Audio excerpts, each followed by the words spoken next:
everyone, welcome back to the next episode of Waifu Wars. I am the headmaster at Anya's school who's actually going to give her one of the shiny pins, for punching that dickhead in the face. Scooby Doo. And I'm here to always lift up Shirogane spirits, Sobroni. Welcome back to another episode of Waifu Wars. We talk about all things anime, the good, the bad, and the weeb. How are you doing, Ani? I'm doing well. How are you doing, Drew? I'm fucking hot. I am so for hot. real. It's Oh my I'm God. being baked here. No, this week the AC is going in because I can't do this. I said the same. I thought I could get by with just the fan. I thought I could wait till June. I could hold out until June, at least June. It's not even summer yet. Right? Like no, my pits shouldn't be sweating because I shaved them recently. So This is a lot.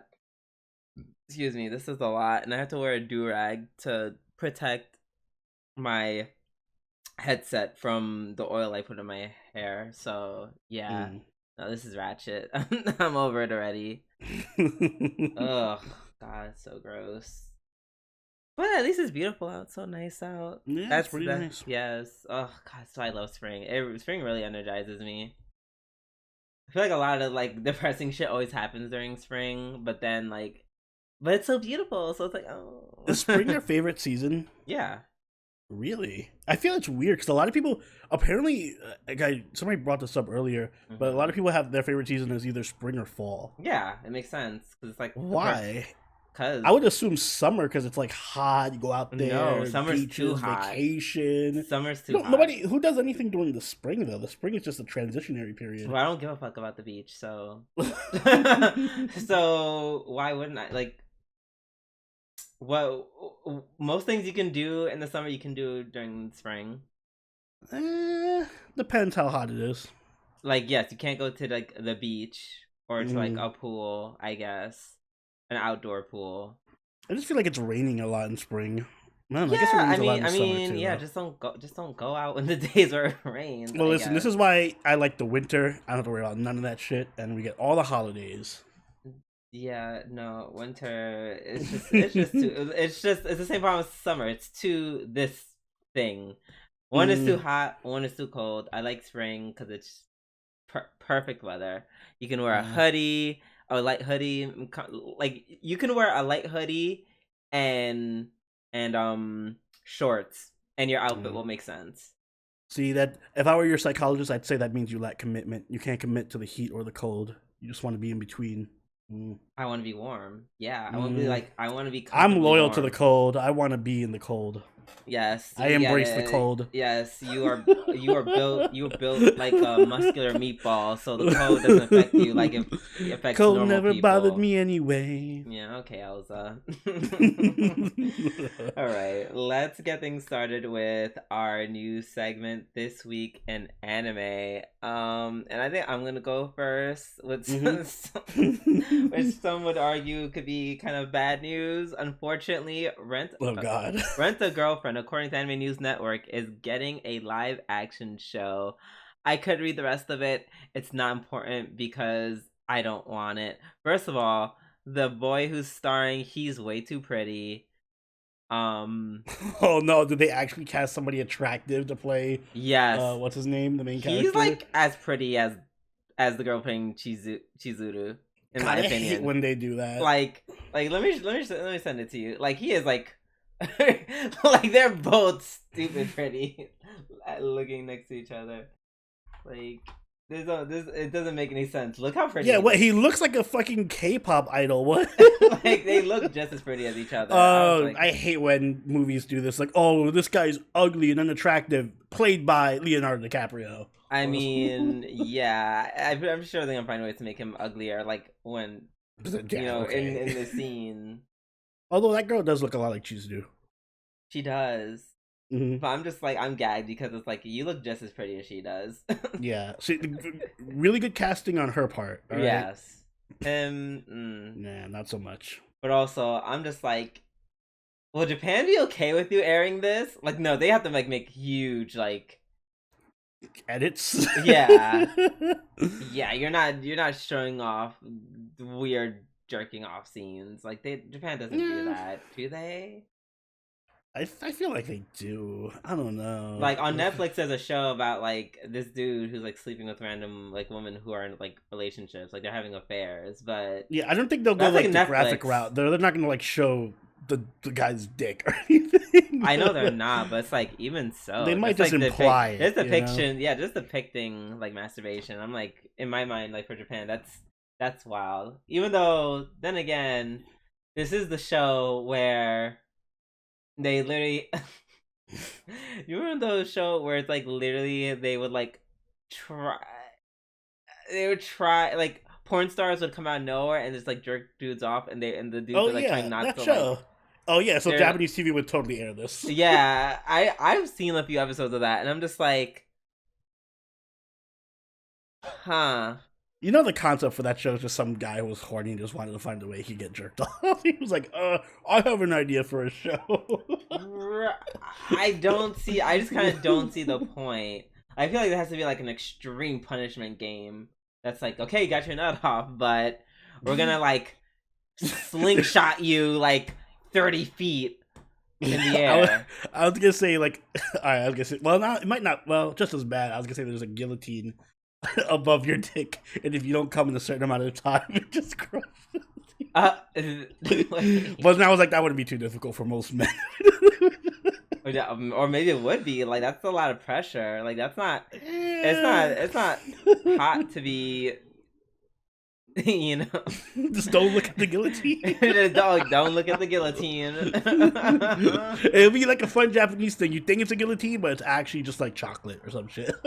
That is diabolical. I don't think I would watch that. I think we have an idea for a new show. I don't think Netflix called me. I think even for Japan, that's like a lot. I think even for Netflix, that's definitely a lot for Netflix. Netflix is failing. They need to bring their numbers up. I got the right ideas. Well, you know, at this point, they should be like, you know, they can take what they can get, right? Mm-hmm. So yeah, that is my news of the week. God help us all when that show airs. What do you got for us, Sony? So, to my surprise, there is an anime graphic designer, artist, animator who is officially employed by the NFL, and the Los Angeles Chargers hired him to animate their schedule in an anime style. So the official Los Angeles Chargers team and their Twitter put up this video. It's a completely anime video that just like is a trailer for their NFL schedule, which is pretty cool. It has a bunch of references that are tied to like popular anime while making inside NFL jokes. Like there's a part where you see like the Colossal Titan, but he has like a Titans, Tennessee Titans helmet on and all that stuff. They pay what is it, the Seattle Seahawks. That's my favorite one because there's like some guy putting flowers on a dead gravestone, like the whole anime trouble, like I'm visiting my dead grandparents or my dead parents or whatever, and it just says like the last time they won a Super Bowl on the tombstone. So I think it was funny. I wish more NFL teams did this. Like this would be fun. My favorite one was definitely the Atlanta Falcons one, where it's like the bird that looked like Tokoyami from My Hero Academia when he flies into the Waffle House. That had me rolling. Yeah, there's a lot of good ones. If you guys haven't seen it, check out the San Diego. I want to keep wanting to call them the San Diego Dolphins, but the Dolphin scene was funny too. But the Los Angeles Chargers Twitter has the schedule. It's actually a pretty funny video. Really quick, very fun. Do more anime stuff, NFL. Less domestic abuse, more anime. Bueno. And on that note, I see. I'm not being the spicy one here. Or maybe I will. Maybe that will change. I guess we're only going to find out because now that we are done with our news, it's time to move on to our weekly reviews. And we are going to start off with Spy Family episode 6. Which is my episode of the week. It's going to be a split for me. But yeah. Okay. Ooh, I wonder what this is split with. I wonder. You do wonder. I do wonder. I feel like I know, but it's I don't know. Let's see. So, yeah, this episode was very. It was really funny. It's Anya's first day, or leading up to her first day. First of all, fuck that old lady who was. Oh yeah, like, fuck the tailor woman that just yeah, shit talking. The seamstress. Mm-hmm. She was like, "Oh man, yeah, people get kidnapped and they Hazed, bully people. Yeah, there's even like a abused. hazing." And I'm like, "Bitch, she's 6." Yeah, what the fuck is wrong with you? She is 6 years old. Oh, you got accepted to that school. Congrats. Make sure you don't get kidnapped or beaten in your school. Right, make sure you have a bulletproof vest at all times. Yeah. And then later on, even after Anya gets her outfit and she's like posing, it's like, I'm so cute. And she's like, ugh, when are you gonna get out of my store? Bitch, fuck you. I know, Anya right? pose. Right. Let Anya live her best life before she gets kidnapped. Yeah. Man. 6 episodes in, Anya has been kidnapped twice. Yeah, I don't know. There are times the charm. Well, she can defend herself now, so I expect that she should be able to fend off kidnappers. Yes, because she gets kidnapped this episode, and she ain't having it. Yes, Mama Yor. Yes, in a bid to defend her daughter, she destroys hundreds of dollars of groceries upside some dude's head. Why? Dude, you could have just put the groceries down. Just put them down. Punched him. You literally. She said no groceries. Oh my gosh! I mean, it was still a badass moment. Yeah, she deserved it. I love Yor and Anya's bonding in general. Like, they're really cute together. Mm-hmm. They're really good energy. I was actually going to say last episode that it felt a little weird because Yor just feels like she doesn't do much. Like, she's just there, like an extra accessory to yeah, she felt very much like a babysitter as opposed to the mother. Mm-hmm. And this episode really made her out to be like, okay, she is definitively the mother. Mm-hmm. Absolutely. And then eventually there's her first day of school where they kind of break down. Well, it's not the first day of school. Well, it's like orientation. Like orientation.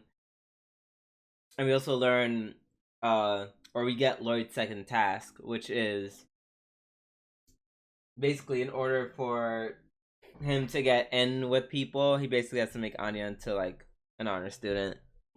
Which he immediately just gives up on. He's like, alright, that's fucking ab.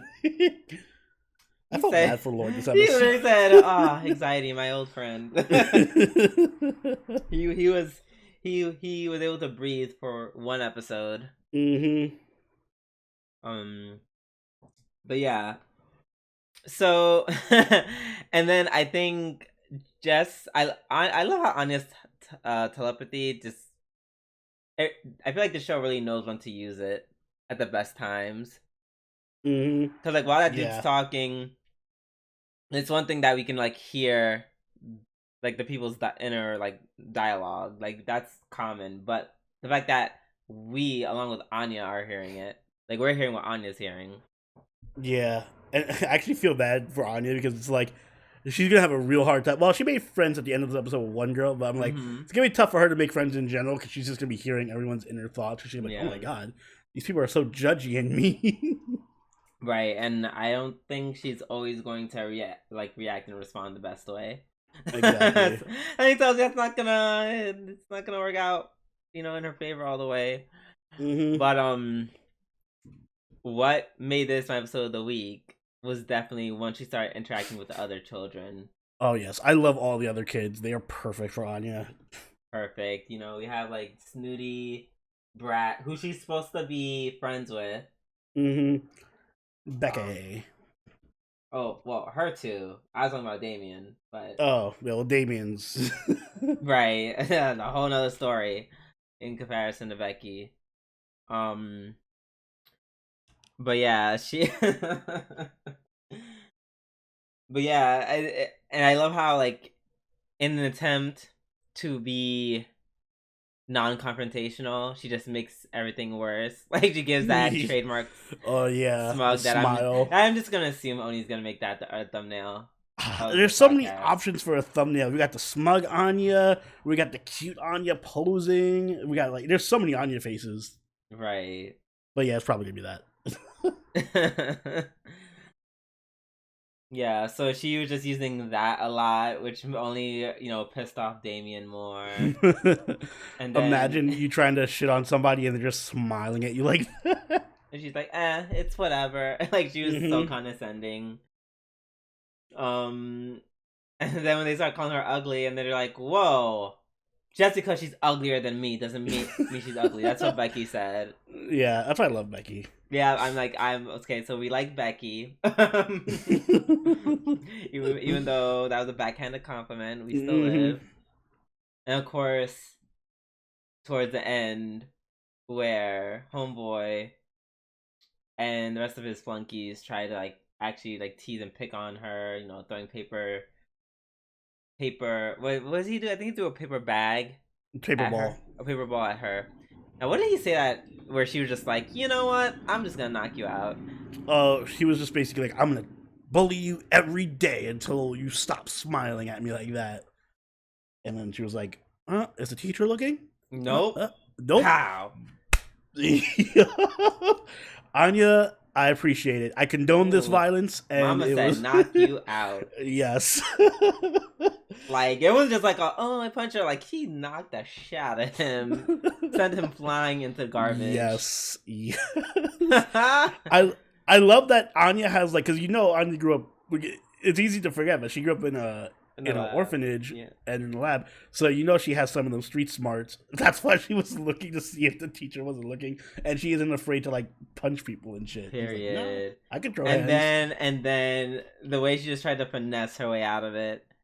Or she's just she's like, oh, did you see it? I didn't see nothing. You got proof? You got proof? I was like, work, mama. You better scam your way out of this one. And then when it doesn't work, and she's just like, I didn't protect her. Right. Not totally just manipulating him. Yes. Being like, oh, yes. Right, I remembered. Homeboy stepped on her foot. Oh, I was just protecting my friend. Master manipulator. I'm just like, bitch, you better work. Yes. Anya the scammer. I'm here for it. Yes, that was so beautiful. And just to top it off, first off, I feel horrible for Lloyd this whole episode. He didn't really do much this episode except suffer. Right. Just suffering. Oh my god. And then seeing them take the picture at the end, you see Yor just covering her face and looking away. Yes, unfortunately, instead of getting a star, it was a star, right? Yeah. First of all, Yu-Gi-Oh! Anyone? Yeah, she needed some star chips. Star chips. Out here challenging these girls for the duels. Bandit Keith is gonna show up. But instead she got a lightning bolt, which is supposed to be a bad thing, even though it looks cooler than the stars. I would feel like I want it. Right. It takes 8 lightning bolts to get expelled. Whatever, give me 4. I'll make it. Exactly. Give me 4. I was like, hey, can I get a star and keep the lightning bolts? Yeah. Oh my gosh! And it's very ironic that you get lightning bolts instead, because this place is basically Hogwarts. Instead of magic, it's just money. Yeah. So it's like each one's just a Harry Potter chip. Yeah, pretty much. So yeah, no, this anime was a real joy. It was, and I can't wait to see what Damien and Anya do next. Yes, they can make the rest of the anime about the school. I'm fine with that. I just want to see Anya interact with these kids. Period. Good show indeed. Mm-hmm. All right. Up next is Kaguya-sama wa Kokura Setai Ocha Romantic episode 6. Yay, finally an episode that isn't the best thing ever, so I don't have to worry about not getting episode of the week. Yeah. I was tempted though because we have to meet Hayasaka's mom. Yeah, that whole first section was the best part of the episode by far. Oh, absolutely. Like, oh my god. Just Hayasaka's mom and Shirogane's dad. Yo, especially his dad. Out when he appeared the first time. That and music like setting up like a jazz thing. I'm like, oh, like this really sensual jazz. Mm-hmm. And then he's like, hello. Like so creepy. Oh my behind god. Her. And he like keeps whispering in her ear like, did you fuck Shirogane yet? Yeah, did you kiss him? Did you kiss him? Oh, enjoy your dance. Do whatever. Like, oh my god. He's so, like, creepy and inappropriate with Kaguya. Yeah. Oh, yeah, it was so hilarious. And then, because neither Kaguya's parents are obviously coming, it was cute when Hayasaka's came for, like, Kaguya. And then you can see, like, this weird teenage, like, this weird rivalry thing starts up again between Hayasaka and Kaguya. Where Kaguya's like, I guess she's here for me. And then Hayasaka immediately gets upset because she's like, no, are you here for her instead? And then Hayasaka's like, nope, I always plan on coming just for you, but, you know. Yeah. Because her mom can't make it, I might as well go for her as well. And then they had like their little scene where they bond, and she's like, "Oh, mama," and then they like have like normal mom and daughter conversation. You can see Kaguya definitely being upset by it because you know obviously her mother, a little jealous, right? Some jealousy because her mother isn't there. But honestly, I'm like fuck Kaguya because that moment's really cute. I loved seeing that side of Hayasaka too, where she's just like super open and cute, right? Like mama, like she's just very earnest. Right. In that part where like they call Kaguya's name and then both Shirogane's dad and Hayasaka's mom just opened the door in the same way. Yep. I love that we see that Hayasaka got her trolling side from her mom because her mom was also like, oh, I want to troll Kaguya as much as I can too. Yeah, they're like, oh, are you sure this is a good idea? And she's like, yes, this is gonna be mad messy. Of course, I want to see it. It's gonna be very funny. We need more Hayasaka and Hayasaka mom, please. Thank you. As 1,000%. Best girl and best girl's mom. Thank you so much. And then we find out that Shirogane wants to go to Stanford, so we get some very heavy plot progression. Where he's giving himself like a clock where it's basically like, okay, if nothing happens, then I'm gonna confess by the time we do some festival. I forget the name of the festival. Culture festival? Yeah, that one. And since he feels like he's running out of time, he's like, let me really try and progress things. So he takes upon himself to ask Kaguya out, and Kaguya, not even thinking twice, rejects him instantly. Yeah, just flat out, out, instinctually.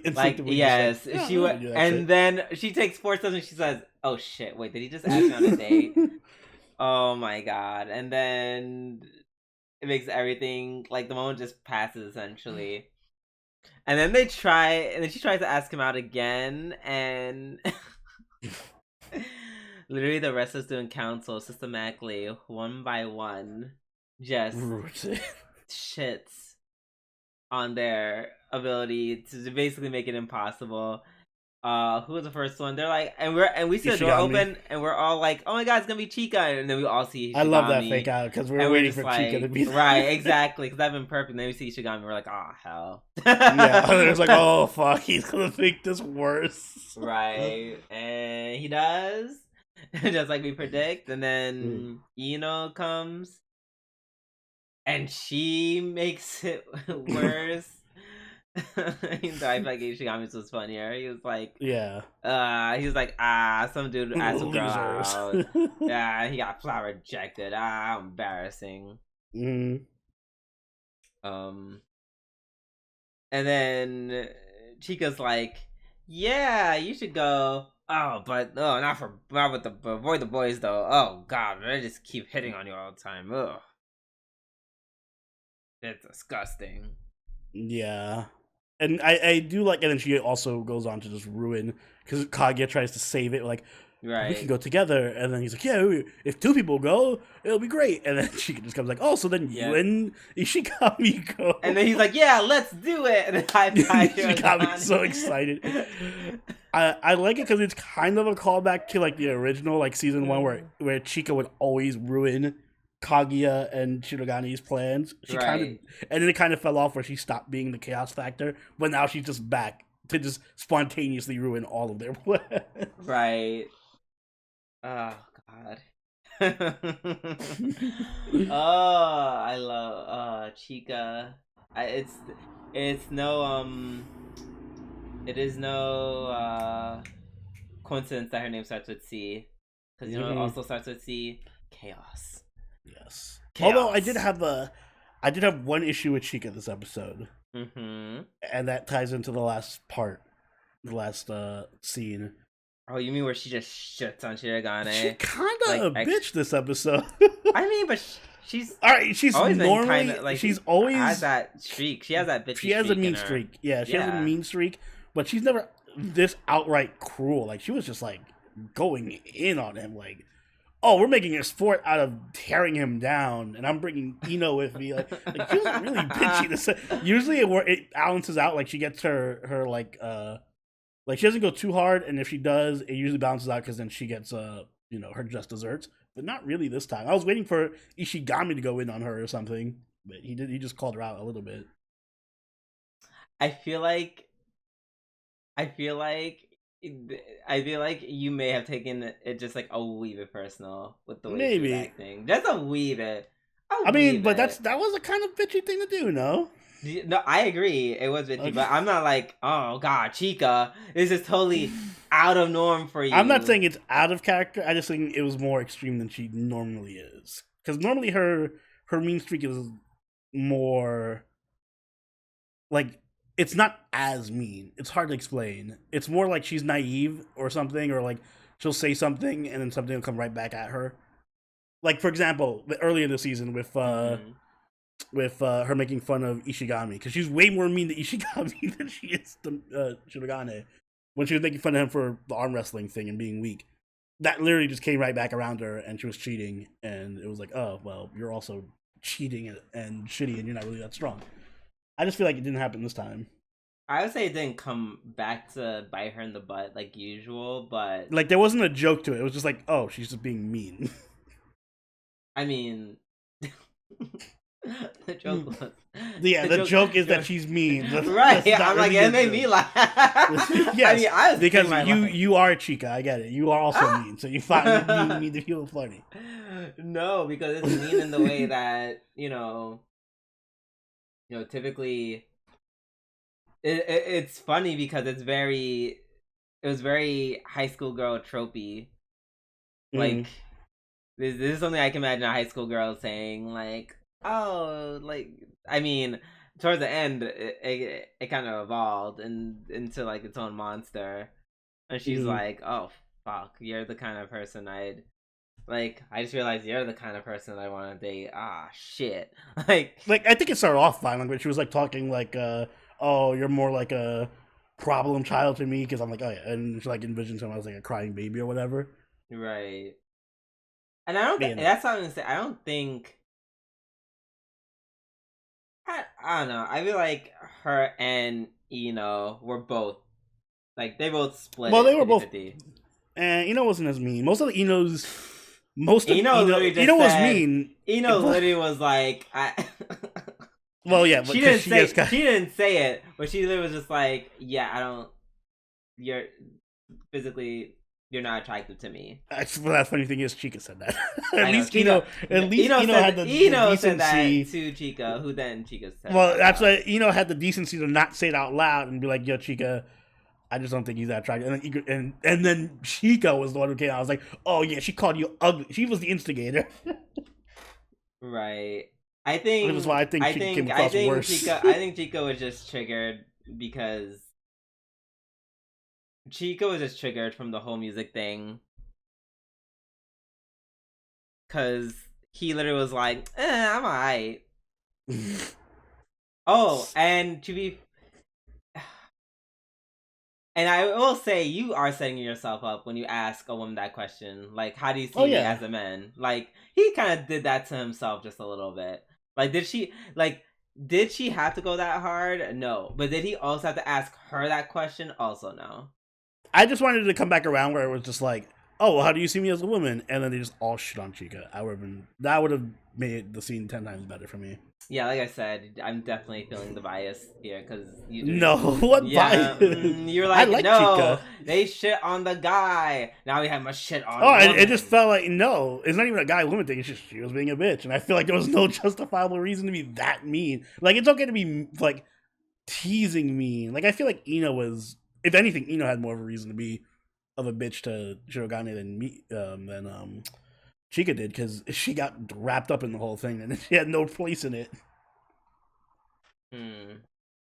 I guess she was being like I agree she was being mean. I don't know, it was still funny to me. Yeah, I will agree it would have been funnier if they turned it back around and proceeded to drag her. That would have made it even funnier. As a Chica stan, but I don't think it was a problem. I will say she was uncharacteristically mean, meaner than normal for no comedic payoff. So, Ooh. See, that's why I feel like it's biased because it's like no. It's not. She's go back and rewatch any scene of her being mean. There's always like a purpose to it, or it's like a joke, or it's like I know something. What you're saying. This was just her being a bitch. I know what you're saying, but it was still funny though. That's the only problem because I was like, it was still funny. It still made me laugh. Yeah, it's funny because all right. It's funny in different ways. It wasn't funny because it's I guess it depends on the person. You just like mean spirited humor. Like, oh, damn, wow. That's just a you thing. I just feel like it was a mean. I just felt like it was mean spirited. There was objectively no joke. She was just being a bitch. Oh, okay, all right. Not me being the ice princess, but yeah. That's okay. I'm definitely going to bring that up as a question. For what? I don't know. I might ask on Twitter. Do you think Chico's being a bitch? Was being, I'm not even gonna pose it that way, being meaner to Shirogane than usual? Question mark. Okay, I put that in my post-its, so I'm gonna post that on Twitter. Yeah.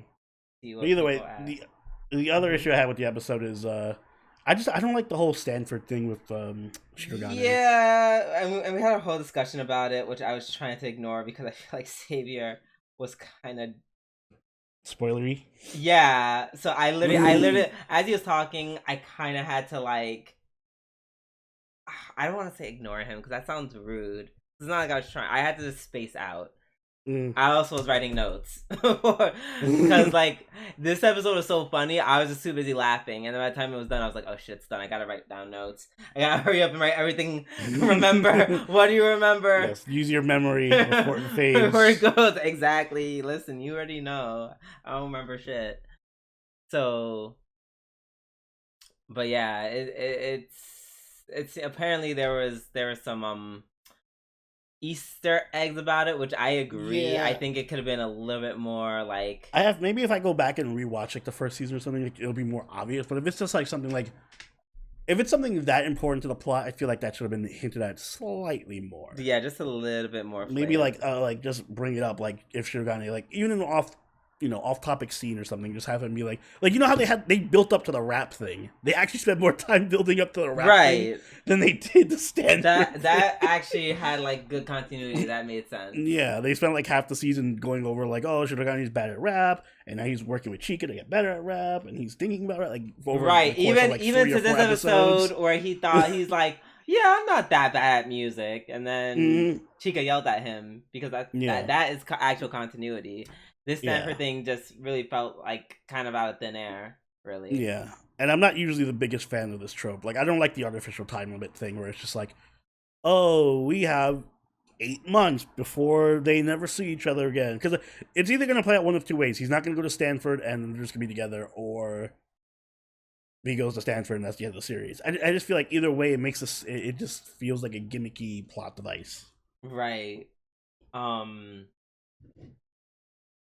Like in reality, it could have just been like, I don't know. They could have been going anywhere in Japan, and that could have been the time, and that could have been like the end of the timeline. Or like, oh no, we're going to 2 different universities. Like, yeah, it leaves it more open ended because now that if he's going to Stanford, there's only one of two ways in. Either he's not going to Stanford, he stays there with Kaguya, or he is going to Stanford, and either she comes with him or they separate. I mean, I would argue that either way because they're graduating. That time limit's already there is a time limit, but you can open up more. Exactly, but I feel like the Stanford thing puts like it's like it's overkill for me. That's what I'm saying, because it's like most people break up after high school, regardless. Like, you didn't have to be like so drastic, like, oh, I must like do something, or because I might go to fucking US. Like, that's a lot. I just feel like it adds that extra layer of like, oh my god, this is final, or like, if it was something like, oh, are we going to the same college, or if it was like, oh, I don't want to go to college and she wants to go to college, I feel like that's more manageable. But if it's like, I'm going to the other side of the world in 8 months, that's kind of like, ooh, that's hard to work around that. Right. But at least for meanwhile, I'll enjoy the ride. But until then, we're going to move on. Unless you have anything else to say? Nope. Okay, we're moving on to Aharen-san wa Hakarenai, episode 7. I think you skipped something. What did I skip? Komi. Oh, I did. I'm literally looking at it. I'm like, what did I skip? I knew something was off because I can't believe you'd forget Komi. Komi out here. I'm sorry. Well, maybe she speak living up. her best life. Maybe she speak up. I mean, it's understandable because Yamai was not in this episode, so it's hard to remember. But damn. Even though I do love me some Yamai, but how was this episode? I actually enjoyed it. I actually did too, even with Yamai being gone. She still got in there for one joke. Yes, one joke, and that was perfect. Mm-hmm. Yeah, the beginning where they start calling everyone, and I feel like it's one of those jokes where I'm like, I'm waiting for this shit to get like tiresome. Like, oh, something happened. I need to see each character react. I feel like I get bored of this trope right now, but I'm not bored by it. They do it in very funny ways. Exactly, they're very funny about it. Like the Yamai one where Najimi just like, oh, by the way, Komi's coming by, and hangs up. Just a shit on her. Right. I like the Katai one where he's doing there was a lot of Katai Tadano shipping. Oh, it was. And I was getting my life. I was like, is this my episode of the week based off of this? When he's doing push-ups and you just hear him like, Tadano. You wanna do it? Let's do it now. You wanna go together? You wanna come together? Even though I think that's like the second phone call, but anyway. Yeah, it's just BL vibes all around. Yeah, I don't think they really show the shrine thing too much. I think it was like very short, really quickly. Mm-hmm. Yeah, and it was cute how she like wasn't showing her fortune. Mm-hmm. Want to keep it secret. Mm-hmm. But yeah, the ice skating, I think that was easily the best part for me. Really? Mm-hmm. I think it was cute. First off, they made Tadano look really nice. Like, they made him look so cool. He looked really cool. Yeah, That's why I love that. I love fashion forward. Fashion forward. He's like, he knows how to skate. He's just being very chill. And then I just love how it just kind of turned into like this thing where, you know, it's pitting kind of Katai versus Komi. Yeah. Which I find to be hilarious. You know, the moment where they're like holding hand, or Katai and Tadano are holding hands and ice skating, but they, you know, they don't stop because, you know, they're not attracted to each other. So it's just like, oh, it's cute. And then he's like, Tadano, look at me. And I'm just like, oh, that's cute. I like seeing him happy.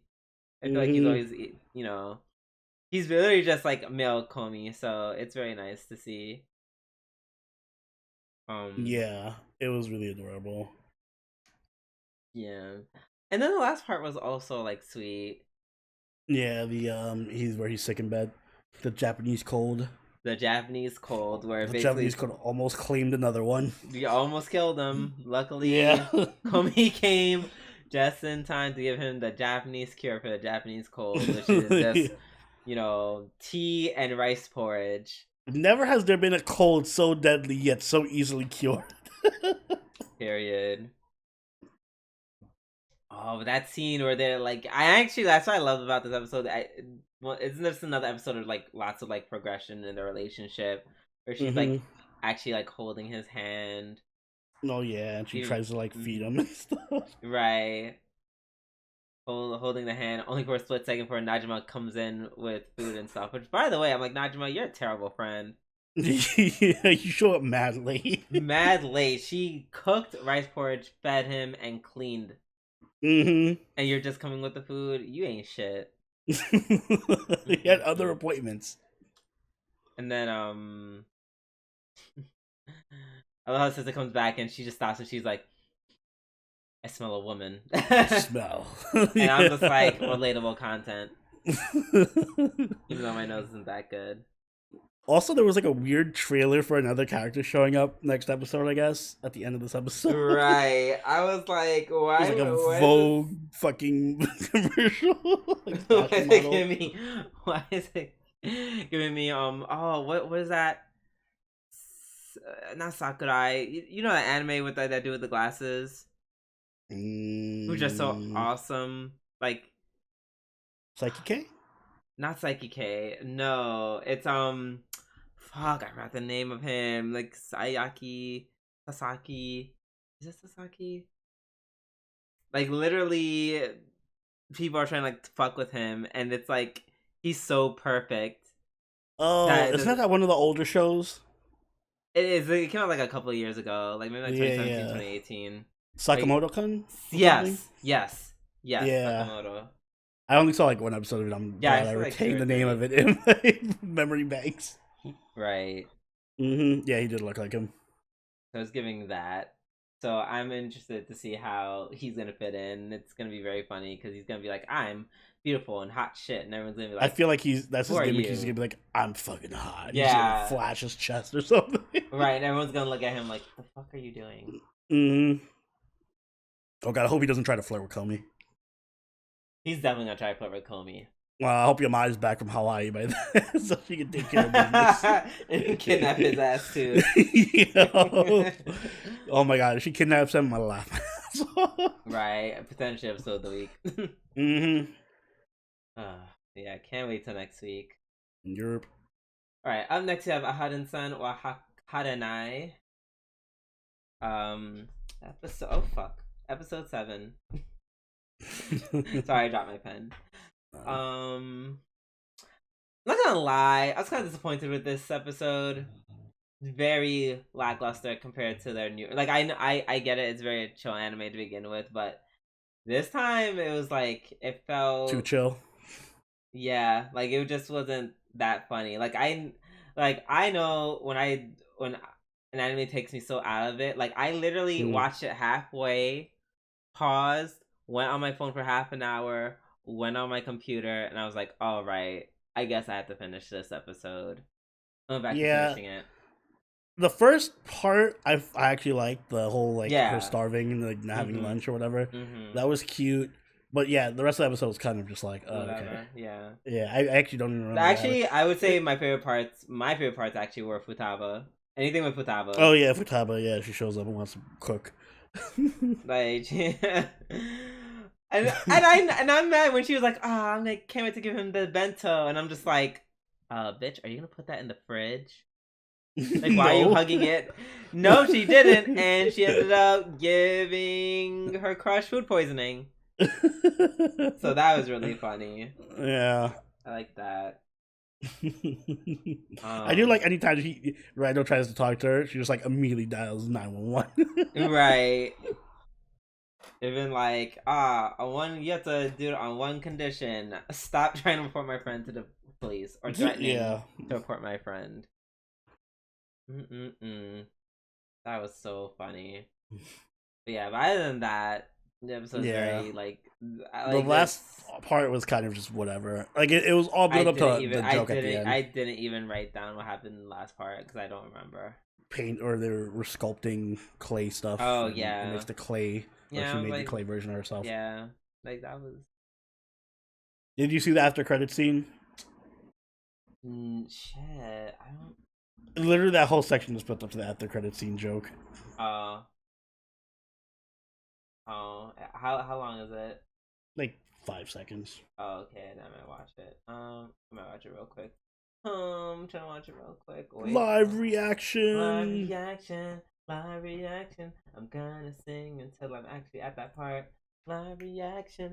Fill up space so there's no dead air. Live reaction. Live reaction. Bitch, I'm almost there. Okay. We're at the ending. Yeah. Okay, so they're walking. She's holding the doll. Everyone liked it. I mean, it is actually pretty good. Cool doll. And then... okay. And she's poking him in the face. Oh, nah, he has it with her standing. Okay, yeah, that's kind of cute. I don't know why they just leave that to the after credits. Just put that at the end of the episode. Also that. But yeah, no. Other than that, not really anything. Yeah, no. Right. So, I'm hoping the show's at its best when he uses the other characters, like Futaba and her friend and the teacher and all that stuff. We need other characters. 100%. All right, I'm ready to move on. Let's move on to Shield Hero, who the Rise of the Shield Heroes, season 2, episode 6. Or as Savior says, the fall of the Shield. Right. Oh God. Do you like your bullshit anime power-ups, Drew? I sure don't. I'm just like, okay, so while we weren't looking, someone gave Rushia the super steroids. Yeah, thank God Rushia spent all that time in the hyperbolic time chamber mastering that key. Right. Yeah. Off-screen hyperbolic time chamber. Is how she mastered ki? I love how they don't give an explanation of how her mastering ki has anything to do with the fact that she can defy this gravity spell. None whatsoever. Yeah. Or just suddenly fight on par with, like, the fucking with Philo other heroes, and like with Philo and Reptalia, she's just as strong as them all of a sudden. Yeah, I'm like, bitch, weren't you barely strong enough to like hold your own against like grunts? Right, I'm like, ago? Bitch, like, what are you, a Saiyan? Like, yeah. You just get angry and you power up, like, and it's not even just that. Like her whole personality just changed 1,000%. To fit the circumstances. They even commented like, "Oh my god, she's like a different person." Like, I'm like, yeah, so just because you're self-aware about it doesn't make it good, right? It doesn't. Yeah, it doesn't make it better. Like, wow, that was That part was Man, really I don't think I've bad. ever seen an example of a character being like more ham-fisted to be relevant into a storyline as They just they're like, it was so like this could be generic isekai anime A through Z. Like this is what this production is giving me. yes. And the part that really sets me off is they killed a good character, Aust, to give us more Rishia following. I'm I like, know. it I was was like rest in a peace, triple Off. whammy. She's dying, and then I'm like, oh, well, at least Rishia served her purpose. And Rishia's like, no, I'm coming with you. You're gonna And I'm have like, more of me. no. I mean, it's like I guess right, and I'm like, I bet she's gonna go back to having the same old personality that I do not care about. Yeah, until they need her again, and she's then gonna be she's super like, sad. She's gonna be like, I'm stronger than all. Right. Actually, she's probably stronger than the bow hero now. Right. Seeing where they ended I up. mean, right. And then out of nowhere, oh yeah, the heroes, yeah, I captured them, and they're just being held captive, and I'm using their magic. I'm just like, girl, you just wrote whatever y'all wanted. This definitely feels like this is like, oh yeah, we're gonna adapt this arc and just like not adapt any of the plot. Just like speed through it, and like I guarantee if I read the novels, all the stuff is explained or something. I'm gonna say it. I'm gonna say it.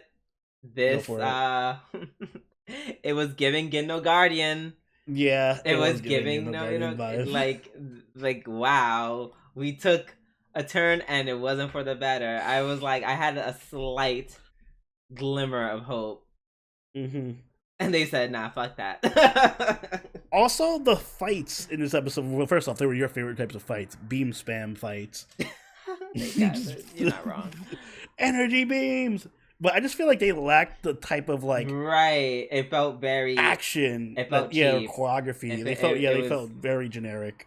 Right. I mean, except I liked Vittoria's. Like that was like okay. That was like the only one that was like fine. Mm-hmm. You know, decent. But yeah, the other ones, yeah, no, that's not the kind of beam fight I like because that's them just shooting animated, recycled like patterns of beams and shapes at things. Yeah. And it was always like fun to watch the fights in the original season of Shield Hero because he was always doing creative shit with his shield. Like it's like because it's not an offensive weapon, so he has to do all this crazy shit to compensate. This season, it's just I'm using the same shield. It's literally Meteor Shield, Meteor Shield, Meteor Shield. Exactly. Like it kind of. Like, yeah, they, like, greatly reduced a lot of things about this. Yeah. It just makes this, like, a very generic isekai now. Listen, we had to work in that Rishia moments where we have to sacrifice everything else about the show. Right, so Rishia can get her plot. I'm like, girl, go off. I still, somehow I have a glimmer of hope and be like, okay, at least they're going to a new area. Yes. It's like, in my mind, I'm like, it can't get any worse, because this arc is over. Mm-hmm. Now they're just finding the book dude.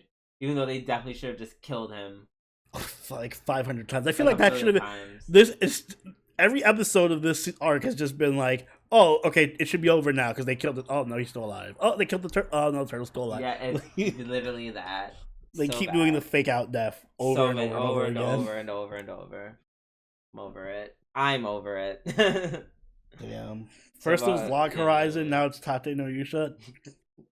Damn. Stop failing us. Right, the isekais are going down in a burning fucking... Oh no, please not something. Overlord. Don't take Overlord next season, you bastards. Listen...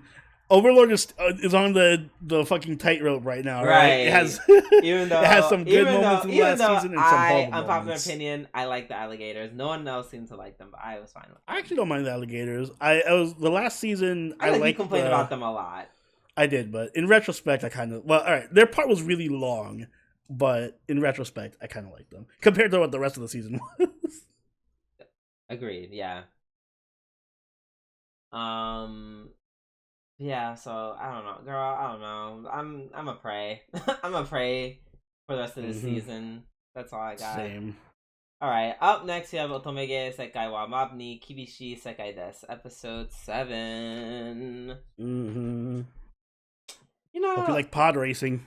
I feel like no matter what's happening with any of the other anime. I feel like this is just like a stable one that's never, even when it's not like the best episode it's given me, it'll never like, I'll never be like, ugh, I dislike this. I've never had that feeling in the 7 episodes I've seen this. Yeah, it gives you a good level of entertainment, and you're just like, I'm glad I watched that. Exactly, and this episode was no different actually. You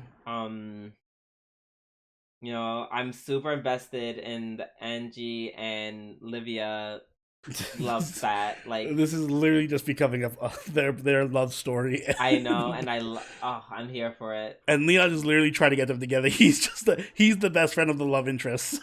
Period. Can I tell you a quote that actually had me gagged?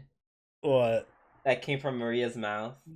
What? Where she literally said, when they were like, oh, don't just gamble. And she said, and I quote, I want to earn honest money. Marie said that. Or Maria. Is it Marie or Maria? I think it's Marie. Marie's trick ass mouth had the actual fucking audacity to say, I want to earn honest money, even though she is actively swindling and trying to marry her way into money. Yeah, like she's literally trying to deceive and manipulate everyone around her. I'm like, and take their money. I'm like, did anyone else hear this bitch? Like, she really had the nerve to say that out loud. I like how she's becoming less and less discreet about her like persona. Right. Like, even when the joke got injured and he's on the bed, he's like, don't worry, Marie. And she's like crying over it and we're like, it's just one rib. And she's like, no prize money. I'm like, do you not hear her? She clearly does not give a fuck about you. Like, at all. And then enter his ex-fiancée, Clarice, who's so hot, by the way. Yo, yeah, she was super hot. I'm like, oh my god, please be a regular character. Yeah, no, she is. I like her a lot. She's really hot, and I like how she hates Joke. Yeah, I like how they bonded over. Like, he made a lot of friends. Leon did this episode over this like shared hatred of Joke. Right, basically, and they're like, "Yes, I get it. Joke sucks. He ain't shit. Well, he's apologizing, I guess." Like, and then I love how he made friends with Leon, who is my new man to look at this season. Even though I'm sure we'll never see him again, but he'll be like gone forever. Yeah, but he was handsome, so I enjoyed him being there. So rest in peace, I guess. Yeah. Until next time. And he was a bro. Cool. Yeah, he was really cool. He saved Leon. He was like, yo. Right. I was like, while everyone is booing you and wishing you death. Right. I'm like, listen, Dan is my new man. That's my phrase. I do like how much everyone hates him. Yeah, that's what makes it so funny. like, and then he ends up winning, and they're like, "Oh God, no! Why? He won again." Even the commentator was like, "Get him! Kill him!" Right. Oh my gosh! Everyone just clearly just hates him. The only thing I would say about that, and this, some may see this as silly. But the only problem I have with this episode is, and this is to the people who animate the series, and I get it. Yep. You guys have a terrible production, and the pod fight looked awful and barely. Yeah, no, it was just bad. It was just bad. There's really nothing more I can say about that. And you know, I'm even fine with that. I will accept that because at the end of the day, it's the humor that keeps me here. Point blank, period. However, bitch, I want you fucking animate the girl fight, you coward. Right? Oh animate my that god. fight. I was so mad. I don't care if literally it could be like they could have like pictures of pods with like a little string attached to the ceiling. I will take that if it means I get a proper animated girl fight between Angie and that bitch. I will take a slideshow of the pod race over that. I want to see Angie beat this girl's ass. That is what I want. That is the animation. Exactly. That is where your budget needs to go to. Fuck this F-Zero ripoff, whatever they're trying to do. I want to see Angie knuck and buck this hoe. Period. Yes. I want to see Angie defend her waifu, alright? Right, she's like, what the fuck is that about my woman? Boom, boom, boom. Just like lesbians. Yes. Yes. And to any woman, here, all 5 of you that listen to this, if any of you haven't seen a woman, you know exactly what I'm talking about. I have seen some shows. I know some lesbians. I know how y'all be getting down. Oh my gosh. That is what I wanted, and they didn't give it to me. And next time upset. They better animate that shit. Period. But yeah. I think that was a great episode. Yeah, great. Great episode indeed. All right, I think that's all I have to say about Otomege. Same. Is that it? No, let's get on with it. Oh, with our last, our last, definitely last but not least show, which is the other half of my episode of the week, Tomodachi Game, episode 6. Come on, this was so great. Did you see what I tweeted on or posted on Twitter? I said I can't believe I live in a timeline where Tomodachi Game has better writing than Shield Hero. I didn't see that. Wow! Oh my god! Incredible! I'm gonna like that, even though that's our Twitter. Tweet. But I liked it so that y'all know that I like it. Okay. That was just incredible. Like it was incredible trash drama. Like it was. This is peak trash drama. Like the plot twists are outrageous, but they're still outrageous enough to be believable. Yes, and entertaining. Work. Like this is what Platinum End wishes it was. Yes, this is what we thought Platinum End was going to give us. Yeah, and it didn't. Oh my god, it was so great, and you know, yeah, honestly, everything kind of like checked out. It wasn't like too over the top. It was like he was like, "Yo, just tell me the secret I told you, and when someone else badmouths me, I'll know it's not you." And that was believable. And then how he, you know, dealt me, how eventually it was process of elimination makes sense, especially because they had to give the tags, because you know, literally, you know, that was the ultimate sign of trust, bitch. Even though they delayed, I didn't like how the girl tried to be like, "Oh, he's so maniacal." The other way, he like had their tags and held them hostage. I'm like, yeah, she was doing the most. Like, she was doing the absolute monster. Right, exactly. I'm like, it's a sign of trust. Like he won't fuck them over. He's literally not the traitor. Excuse me. But yeah, so that was great. And I'm glad, and this is what makes this show actually pretty decent, because it picked up the fact that then when he was like, "Oh, well, how'd you just know, Dick? How'd you just go in random order? Why'd you save me for last?" And he's like, "Dude, you're acting mad sus," which he was exactly. Which is what I said. I was like, "Homeboy's acting mad sus." Yeah, he was like throwing tantrums and like and starting fights and shit. And and then the main character was like, "Yeah, girl, you were like starting fights, and like you're usually the one who stops the fights, like, and you're acting mad crazy, like." So I really like that they picked out that obvious thing that was like, as I was watching, I was like, "Wow, this is mad sus." Like you're acting mad sus now, Tenji. Like you're not gonna get away. Like even if you got away, your acting leaves much to be desired. Exactly.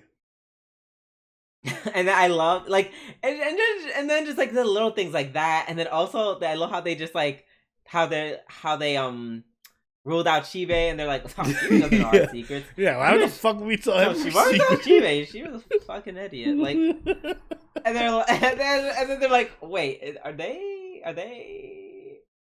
Is he like? Are they all like? Is he talking shit about me? I'm like, oh no, you're like the good kind of idiot. You're great. We love you. You're the best idiot ever. Like that moment was hilarious. Like, and I love how they had time to have like a lighthearted moment like this. Yeah, it actually helps because there's like when you think about this whole episode was just like exposition, but it did it in such a really fun and engaging way, and it had like a lot of comedy sprinkled in between, a lot of over the top revelations and shit. Right, because then it gets realized, plot twist, bum bum bum. Yuichi ends up sacrificing himself and revealing to everyone that Shibe is not an actual killer. I'm the killer, or a killer, and then. Plot twist. Like, it's like after that plot twist, everyone looked at him like, "Girl, what the fuck? You kill people? What the fuck is wrong?" Like they totally turned on him. But it's not even in a way that you can like. Can you blame him? Right. It's like it's not even like, oh, he killed someone by accident. It's like homeboy killed 3 people. Like, at first, I thought they were gonna say like, oh, because I was thinking that I was like, oh, it was probably something like misunderstanding. Oh, I killed them by not protecting them. Like. Typical misunderstanding type of situation, but they're like, nope, it wasn't an accident. He killed them, 3 people. Yeah, I think he did. It's probably in a way where we're still not getting the full story. Where it's like, yes, he killed them, but like context, and he probably didn't take the gun and like do it himself. He probably like led them to their deaths. Yeah, well, I think they literally used that phrase, like, oh, he led 3 people to their deaths. Right. So. Excuse me. So they've been framed in a way where they made him seem like he's like the stone cold killer, even though that's clearly not going to be the case. At least not 100%. Yeah. So then everyone just starts falling apart. Like Shibe's like screaming at him. Homegirl with the short hair and big boobs is like crying in a corner.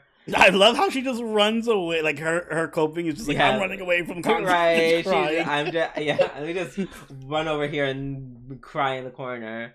And then Kawaragi is just like, oh, that's so Wachoto, and just like looks to the side and she's like, Jesus Christ. And then he ends up doing the last game, denouncing their friendship. And like sacrificing himself, obviously in a show of friendship. Right, like he puts on the whole act, like, well, I never needed friends anyway. But then Shibe, who's also fucked up and twisted, is like, no, I see what you're doing. No, you're sacrificing yourself. I won't let you. I'm gonna go in the and then in the greatest plot twist, shows in his way he's actually like.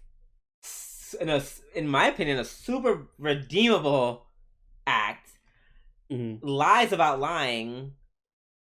To join Yuichi in the last game by basically saying like, oh no, I lied about having romantic feelings about Sawaragi. I'm actually gay for Yuichi. and then because I think he's lying, just to prove it. He's just like, I'm gonna take him off my glasses, and then they have like this epic kiss as they fall into the pit. I'm like, what the fuck is going on? Yeah, I was freaking out. Yeah, I was like, holy shit, what the fuck is going on? Amazing, like just amazing plot twist after plot twist. Like it kept me. Yeah, this whole last half of the episode was like plot twist. Now plot twist to the plot twist. Plot twist. It just kept me in the entire time. Like, oh my god, that was epic. That was so epic. Like I love it. Like that by itself. It was bad. It was like trashy in the most amazing way because it was just like shock value, shock value, Yeah. shock value, but it was all really good twists. It's the right amount of shock value that actually Yes. feels earned because they built up to it and stuff. Yeah, It's like, so we it was built to actually this. enjoyable. Like I'm like shit. I'm like to the point where I'm just like, damn, this is actually wasn't not bad. Yeah, I'm like, shit, this is actually Shit. okay. Right, like this payoff was really good. Shit. Like it was really good. So yeah, Damn. very, very, very good. I liked it. Me too. I can't believe I enjoyed the episode Tomodachi Game as much as I did. Yeah. Oh, I literally can't wait till next week to see what's happening. Yeah, I want to see what the third game is. Period. Oh, also on the fact that we find out, I'm not sure if this is a post-credit or not, but this is Tenji's second game. Oh yeah, that was like right before the credits. Right before the credits, right? Mm-hmm. The final plot twist. The final plot twist. But yeah.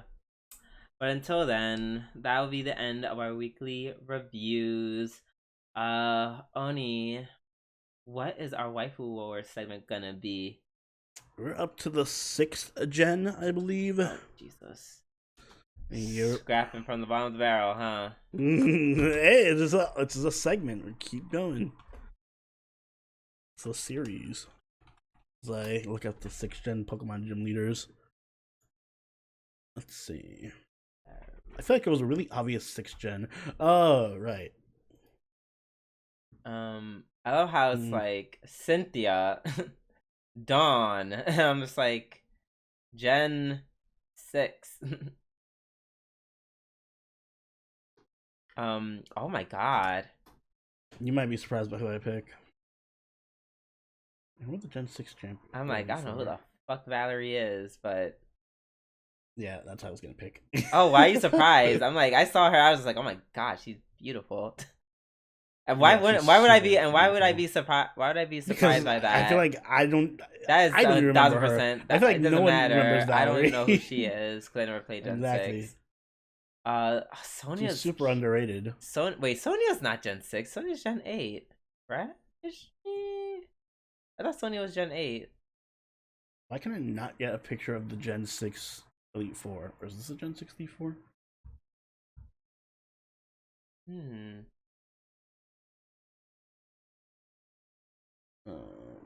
Best and Shauna, Karina, not Karina with this weird bike, this weird helmet hair. Oh no, yeah, this is a champion. Alright, I don't care about the.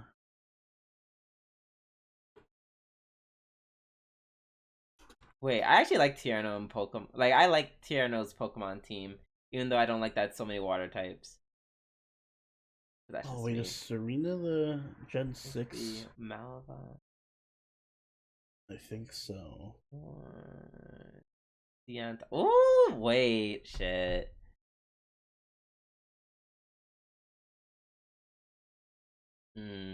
Wait. Diantha looking. I don't think she's gonna beat. Yeah, I don't think she's gonna beat what's her face. She's not beating. Excuse me.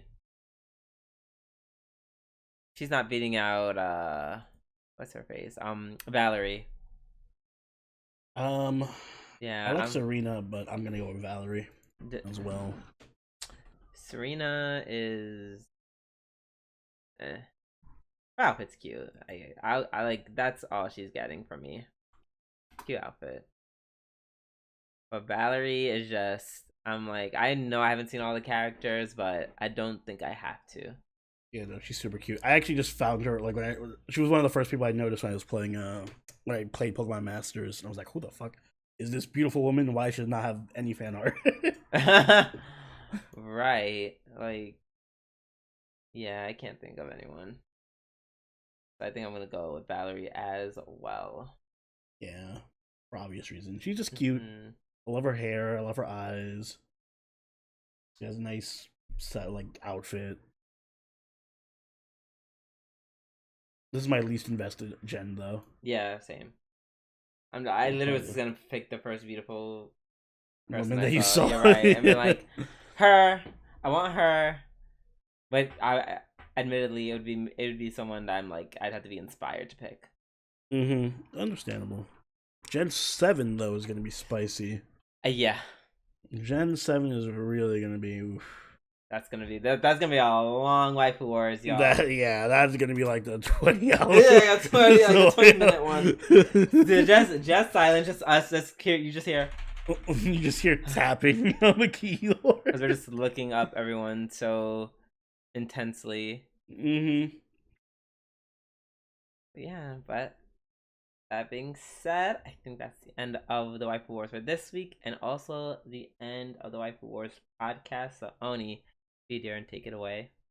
Guys, if you enjoyed this episode of the Waifu Wars, make sure you hit that like button and subscribe so you get all the episodes as they go up every week. If you haven't already, do join the party of our Discord, follow us on Twitch, and follow us on Twitter, all linked in the description down below. You can even become a channel patron or member, like all these lovely people on screen right here. And if you are, you get some awesome benefits, like access to our weekly live watches, which we're watching Kaguya and Spy Family every Sunday at 7 p.m. Eastern. So if you want to join that, you know what to do. Drew, do you have anything you'd like to add?